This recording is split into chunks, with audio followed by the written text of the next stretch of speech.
போலீசார் பாதுகாப்புக்காக அவர் 500 போலீசார் குவிக்கப்பட்டார்கள் என்று பொறுப்பு டிஜிபி தெரிவித்திருந்தார். 500 போலீசார் குவிக்கப்பட்டிருந்தார்கள். பரப்புரைக்கு விஜய் வர கால தாமதமானதால் இந்த அசம்பாவிதத்துக்கு வழிவகுத்து விட்டதாக கூட அவர் தெரிவித்திருந்தார். தாவேகா கேட்ட 2 இடம், அதாவது லைட் ஹவுஸ், ரவுண்டானா மற்றும் உழவர் சந்தை ஆகிய 2 இடங்களும் மிக குறுகலான இடம். அதனால் அந்த இடத்திற்கு அனுமதி கொடுக்காமல் மாற்று இடம், அதைவிட பெரிய இடமாக இருக்கக்கூடிய வேலுச்சாமிபுரத்தில் நாங்கள் அனுமதி கொடுத்தோம். அந்த வேலுச்சாமிபுரத்தை பொறுத்தவரையிலும் ஏற்கனவே அங்கு பெரிய பெரிய கூட்டங்கள் எல்லாம், இதைவிட பெரிய கூட்டங்கள் எல்லாம் நடத்தப்பட்டிருக்கிறது. அந்த அடிப்படையில் தான் நாங்கள் அனுமதி கொடுத்தோம். ஆனால் அப்படி இருந்தும் விஜயனுடைய இந்த காலதாமதத்தால் அங்கு பல மணி நேரமாக காத்திருந்த தொண்டர்கள், சோர்வடைந்த தொண்டர்கள், விஜய் வரும்போது நேரமாக கூடிய கூட்டம், இதெல்லாம் சேர்ந்து ஒட்டுமொத்தமாக இவ்வளவு பெரிய அசம்பாவிதத்துக்கு வழிவகுத்து விட்டதாக பொறுப்பு டிஜிபி வெங்கட்ராமன் தெரிவித்திருந்தார்.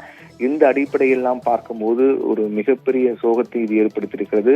ஒரே குடும்பத்தை சேர்ந்த தாய், 2 மகள்கள், நாம் ஏற்கனவே தெரிவித்திருந்தோம். ஒரே குடும்பத்தை சேர்ந்த 3 பேர், அதாவது கரூர் தாந்தோன்றி மலை சிவசக்தி நகரை சேர்ந்த ஹேமலதா மகள்கள் உயிரிழப்பு. ஹேமலதா மற்றும் மகள்கள் என ஒரே குடும்பத்தை சேர்ந்த 3 பேர் உயிரிழந்திருக்கிறார்கள். ஹேமலதாவின் மகள்கள் சாய் லக்ஷனா, சாய் ஜீவாவும் உயிரிழந்திருக்கிறார்கள். இப்படியாக இந்த உயிரிழப்பு, ஒரே குடும்பத்தில் ஏற்பட்ட உயிரிழப்பு, ஒரு தாய் மற்றும் 2 மகள்கள் பலியாக இருக்கக்கூடிய நிகழ்வு, ஒரே கிராமத்தில் 6 பேர் பலியாக இருக்கக்கூடிய நிகழ்வு, அதே போன்று கரூரில் மட்டுமே 28 பேர் பலியாக இருக்கக்கூடிய நிகழ்வு, கரூரையும் தாண்டி அரவக்குறிச்சி, திண்டுக்கல் உள்ளிட்ட காங்கேயம் உள்ளிட்ட பகுதியை சேர்ந்தவர்களும் பலியாக இருக்கக்கூடிய நிகழ்வு எல்லாம் ஒட்டுமொத்தமாக ஒரு மிகப்பெரிய பெருந்துயராக தான் பார்க்கப்படுகிறது.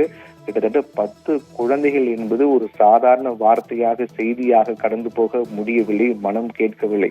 அந்த அளவுக்கு மிகப்பெரிய ஒரு வருத்தத்தை இது ஏற்படுத்தியிருக்கிறது. 10 குழந்தைகள். அந்த குழந்தைகளை ஏற்கனவே கூறியது போல அந்த குழந்தையின் பெற்றோர்களாம் தன்னுடைய கையில் ஏந்தி கொண்டு இறந்து போன குழந்தைகளை பார்த்து கதறி அழக்கூடிய காட்சி என்பது மிகப்பெரிய ஒரு சொல்லனா துயரத்தை ஏற்படுத்தி இருக்கிறது என்பது சொன்னாலும் அதுக்கு மாற்று கருத்து இல்லை.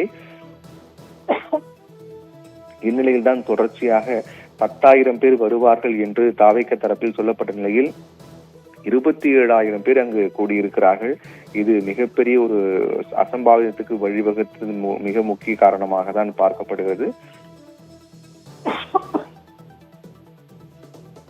தொடர்ந்து இன்னும் சற்று நேரத்தில் தமிழக முதலமைச்சர் மு.க. ஸ்டாலின் அங்கு கரூர் சென்று அங்கு அடுத்த கட்ட நடவடிக்கைகள் குறித்து அவர் பேச இருக்கிறார். மிக முக்கியமாக பார்க்கப்பட வேண்டியது என்னவென்றால், தமிழக முதலமைச்சருடைய இந்த பயணம் என்பது காலை 7:30 மணிக்கு தான் அவர் கரூர் செல்ல இருக்கிறார் என்று தெரிவிக்கப்பட்டது. முதலில் அவர் கரூரில் ஏற்பட்ட துயர சம்பவம், அதை தொடர்ந்து மருத்துவமனையில் அனுமதிக்கப்பட்டிருக்கூடியவர்களை சந்திப்பதற்காக காலை 7:30 மணிக்கு செல்வார் என்று அறிவிக்கப்பட்டது.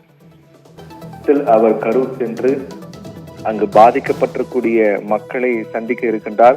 அதே போன்று மருத்துவமனைக்கு வெளியே தங்களுடைய உறவினர்களையும் தங்கள் குடும்பத்தை சேர்ந்தவர்களையும் இழந்து தவித்துக் கொண்டிருக்கூடியவர்களையும் சந்தித்து ஆறுதல் தெரிவிக்க இருக்கிறார். குறிப்பாக அந்த மருத்துவமனைக்கு வெளியே தங்களுடைய உறவினர்களையும் குடும்பத்தை சேர்ந்தவர்களையும் இழந்து தவித்துக் கொண்டிருக்கக்கூடிய தவிப்பையும் அழுகையும் பார்க்கும்போது கல் நெஞ்சம் கூட கரை வைப்பதாக தான் இருக்கின்றது. இதுல மிக முக்கிய இன்னும் கொடுமையான விடயம் என்னவென்றால், பலருக்கு என்ன ஆனது என்று, அதாவது தங்கள் வீட்டிலிருந்து புறப்பட்டு சென்ற ஒருவர் என்ன ஆனார் என்று தெரியாமல் அவரை தேடி அலையக்கூடிய கூட்டமும் அங்கு பெரும் துயரமாக பார்க்கப்படுகிறது.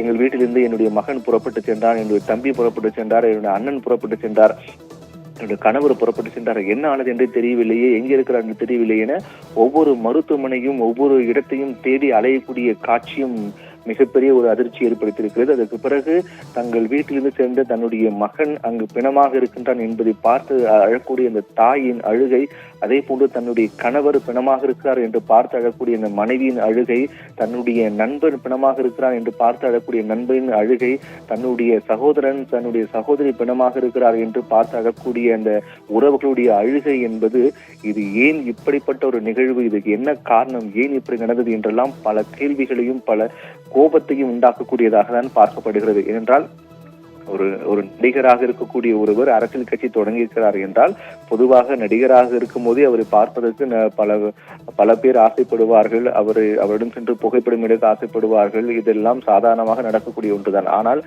அனைத்திற்கும் ஒரு அளவு இருக்கிறது. அளவு கடந்து போகக்கூடிய நிலையை யார் ஏற்படுத்தியது, ஏன் இந்த சமூகம் இது போன்று சிந்திக்கிறது என்றெல்லாம் பல கேள்விகள் எழுகிறது. பொதுவாக இது போன்று விஜயை பார்க்க வேண்டும் என்று ஆசைப்படுவது தவறு கிடையாது. ஆனால் கூட்டம் கட்டுக்கடங்காமல் நெரிசல் மிகுந்ததாக இருக்கும் போது கூட ஏன் அவரை பார்த்தே ஆக வேண்டும் என்ற ஒரு எண்ணம் ஏன் ஏற்படுகிறது? ஏன் இன்றைய இளைய சமுதாயம் இப்படி சிந்திக்கிறது? அவருடைய மனநிலை ஏன் இப்படி இருக்கிறது என்றெல்லாம் பல கேள்விகள் கோபத்துடன் எழதான் செய்கின்றது இந்த நிகழ்வை பார்த்த பிறகு. ஆனால் இது மிக முக்கியமாக பார்க்கப்பட வேண்டியது என்னவென்றால், தமிழக வெற்றிக் கழக தலைவர் விஜய் போகும் இடமெல்லாம் அவருடைய வாகனத்தை பின்தொடர்ந்தும் அல்லது அவர் வாகனத்துடன் சேர்ந்தும் அவருடைய தொண்டர்களும் ரசிகர்களும் படையெடுத்து வருவதை நாம் பார்க்கின்றோம். ஆனால் ஒரு இடத்திலாவது விஜய் யாரும் என்னை பின்தொடர வேண்டாம், அதே போன்று யாரும் வாகனத்தை சூழ்ந்து கொண்டு வர வேண்டாம், 2 இடங்களில் நமக்கு பேச அனுமதி கொடுக்கப்பட்டிருக்கிறது. அதாவது கரூரை எடுத்துக்கொண்டால் அங்கு ஒரு இடத்தில் பேச அனுமதி கொடுக்கப்பட்டிருக்கிறது. அதே போன்று நாமக்கல் என்றால் அங்கு பேச அனுமதி கொடுக்கப்பட்டிருக்கிறது. அந்த இடத்தில் வாருங்கள், அந்த இடத்தில் எவ்வளவு பேர் நிற்க முடியுமோ அங்கு நம்ம சந்திக்கலாம் என்றெல்லாம் ஏன் அவர் ஒரு அறிவுறுத்தல் அவர் நேரடியாக கொடுக்க மாட்டேங்கிறார்?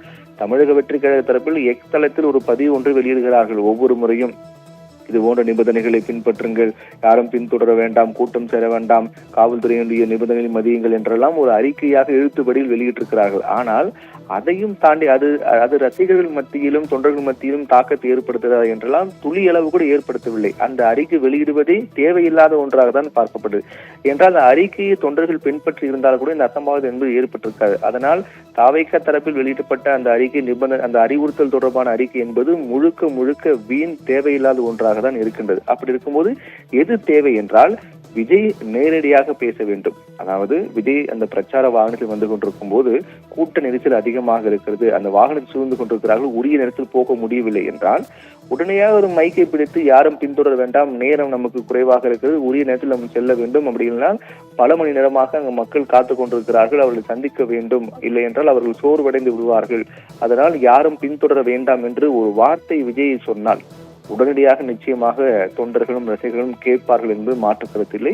இது ஒரு நிமிடத்தில் அது சரி செய்யக்கூடிய ஒரு பிரச்சனை. ஆனால் அதை ஏன் விஜய் செய்யவில்லை?